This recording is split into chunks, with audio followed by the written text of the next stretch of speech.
بسم اللہ الرحمن الرحیم، السلام علیکم۔ تو جی کیسے ہیں آپ سب؟ آئی ہوپ آپ سب بالکل ٹھیک ہوں گے، میں بھی بالکل ٹھیک ہوں۔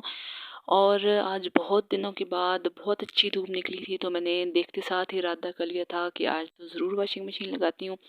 کیونکہ کپڑے نا بہت زیادہ اکٹھے ہو چکے تھے، اور پھر بچوں کا گھر ہو تو بہت زیادہ ہو جاتے ہیں۔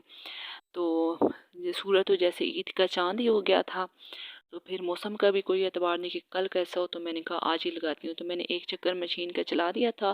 اور 15 منٹ تھے میرے پاس، تو میں نے کہا اتنی دیر میں بچوں کا بریک فاسٹ بناتی ہوں، ان کو کروا لیتی ہوں۔ میرا بیٹا نا آج گھر پہ تھا، اس کی تھوڑی طبیعت ٹھیک نہیں تھی، تو اس کو چھٹی کروا لی تھی۔ تو یہ اب دونوں ٹی وی دیکھ رہے تھے، ساتھ ہیٹر لگایا ہوا تھا، کیونکہ صبح ٹائم تو پھر ٹھنڈ ہوتی ہے۔ تو میں نے کہا کہ ناشتہ کر کے نا تو پھر باہر نکلیں۔ تو یہ دونوں آپس میں کھیل رہے تھے اور ساتھ ساتھ ٹی وی دیکھ رہے تھے۔ تو ناشتہ ان کا میں لے کے آ گئی تھی، اور خدیجہ تو اب ایسے شو کرے گی جیسے اس کو بڑی بھوک لگی ہوئی ہے اور بڑی خوش ہو کے وہ ناشتہ کرے گی، لیکن نہیں، وہ کھانے پینے کے معاملے میں مجھے بہت زیادہ تنگ کرتی ہے، اور عیسیٰ بھی کرتا ہے، لیکن نا وہ خاص طور پہ روٹی کھانے کے معاملے میں باقی چیزیں خوش ہو کے کھا لے گا۔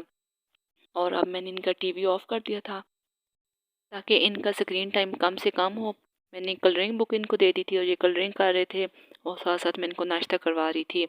اور جیسے ان کا ناشتہ کمپلیٹ ہوا، اتنی دیر میں مشین کا چکر بھی پورا ہو گیا تھا، میں نے دوسرا چکر ڈالا، اور ساتھ ڈرائر میں اس میں کپڑے واش ہے، ساتھ ہی میں اسی میں واش کرتی ہوں، اور اسی میں پھر ڈرائی ہو جاتے ہیں۔ اور پھر جب سارے اکٹھے 3 تقریباً چکر بنے تھے، اور سارے اکٹھے جب ڈرائی ہو گئے تھے، ان کو پھر میں چھت پہ لے جانا تھا پھیلانے کے لیے، کیونکہ ہمارے سین میں نا دھوپ بالکل نہیں لگتی، سردیوں میں تو بالکل نہیں لگتی، اور کپڑے بے شک ڈرائی ہوئے بھی ہوں نا، تو پھر بھی ان کو ہوا اور دھوپ کی ضرورت ہوتی ہے کہ ان میں نا نمی باقی ہوتی ہے۔ اور میں چھت پہ آ گئی تھی، اب سارے پھیلا رہی تھی، اور آج تھا بھی جمعہ، وہ بھی جمعے کی بھی تیاری کرنی تھی، تو اس پہ بھی کافی ٹائم لگ جاتا ہے۔ اور میں پھیلا کے اب نیچے آئی، تو ساتھ میں نے نا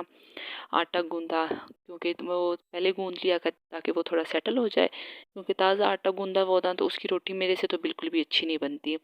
اور آٹا گوندنے کے بعد ساتھ ہی میں نے ہانڈی کی تیاری شروع کر دی تھی، اور بچے ماشاءاللہ کھیل رہے تھے۔ اب عیسیٰ گھر پہ ہونا تو خدیجہ بھی خوش رہتی ہے، بھائی کے ساتھ کھیلتی رہتی ہے۔ جب وہ اسکول گیا ہوا ہونا تو یہ بھی بہت تنگ کرے گی، کیونکہ اکیلی ہوتی ہے پھر بور ہوتی ہے۔ تو آج دونوں ماشاءاللہ سے بہت خوش تھے اور کھیل رہے تھے آپس میں۔ اور یہ آٹا گوندنے کے بعد پھر ساتھ ہی میں نے نا ہانڈی کی تیاری شروع کر دی، اور میں نے کہا جمعہ ہے تو وہ ہانڈی میں شارٹ سی کوئی بنا لیتی ہوں، لمبی چوڑی نہیں بناتی۔ تو آج میں بنا رہی تھی میتھی، آلو میتھی۔ تو میتھی ہماری نا فارم سے آئی ہوئی تھی، تازہ تھی بالکل،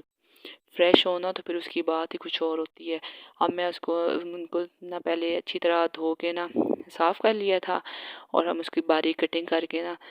اس کی ڈنڈیاں وغیرہ الگ کر لوں گی، اور اس کی باریک کٹنگ کر کے نا اس کی پھر بنا لوں گی آلو میتھی۔ ایز اے ہاؤس وائف نا ہماری روٹین بہت ایسی بزی ہوتی ہے، تو دن کا تقریباً 80% ٹائم تو ہمارا کچن میں گزرتا ہے، رات تو پھر ظاہر آرام کرنا ہی ہوتا ہے، تو دن کا زیادہ تر ہمارا ٹائم کچن میں گزرتا ہے۔ تو اگلے دن میں ایک واقعہ سن رہی تھی یوٹیوب پہ، اب اس میں نا اب یہ مجھے ڈاؤٹ ہے کہ حضرت فاطمہ کا نام تھا یا حضرت عائشہ رضی اللہ تعالیٰ عنہ، تو اللہ تعالیٰ کمی بیشی معاف فرمائے۔ تو ایک عورت ان کے پاس آئی تو کہتی ہیں کہ نا میں گھر کے کاموں میں اتنی بزی ہوتی ہوں کہ مجھے عبادت کا ٹائم نہیں ملتا، تو اسی وجہ سے میں بہت پریشان رہتی ہوں کہ میں صحیح عبادت نہیں کر پاتی، تو کیونکہ بچے بھی ہیں اور گھر کا کام بھی ہوتا ہے، تو میں چاہتی ہوں کہ اللہ تعالیٰ میری مغفرت فرمائے۔ تو حضرت فاطمہ فرماتی ہیں کہ جب ایک عورت کسی گھر کے کاموں میں مشغول ہوتی ہے نا، گھر کے کام کرتی ہے، بچوں کا خیال رکھتی ہے، بچوں کو ٹائم پہ کھانا بنا کے دیتی ہے، شوہر کی خدمت کرتی ہے، گھر کا خیال رکھتی ہے، اور تو اللہ تعالیٰ 70 فرشتوں کو مقرر فرما دیتے ہیں جو اس کے لیے مغفرت کی دعا کرتے ہیں۔ تو جو گھر کے کام ہے نا وہ بھی عبادت ہے، کہ یہ واقعہ سن کے مجھے تو بہت زیادہ سیٹسفیکشن ملی اس لحاظ سے کہ میں خود پڑھتی ہوں، اللہ کا شکر ہے، نماز کی پابند ہوں، پڑھتی ہوں، لیکن بچوں کے ساتھ یہ ہوتا ہے کہ نماز مطلب یہ ہوتا ہے کہ ایک آپ نے کام کرنا ہے،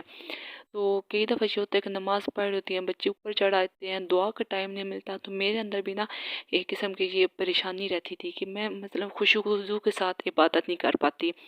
اور بچے ایسے ہوتے ہیں کہ نماز پڑھ رہے ہیں، بچے نے رونا شروع کر دیا، دھیان ادھر ہو جاتا ہے، جلدی جلدی سلام پھیرا اور بچے کو چپ کروایا، کبھی یہ ٹینشن ہوتی ہے کہ وہ کام رہتا ہے، یہ رہتا ہے، بچہ جاگ نہ جائے، جلدی سے یہ کر لوں، تو اس میں میرے نا اندر دل میں بھی ایسے کھٹکا سا رہتا تھا۔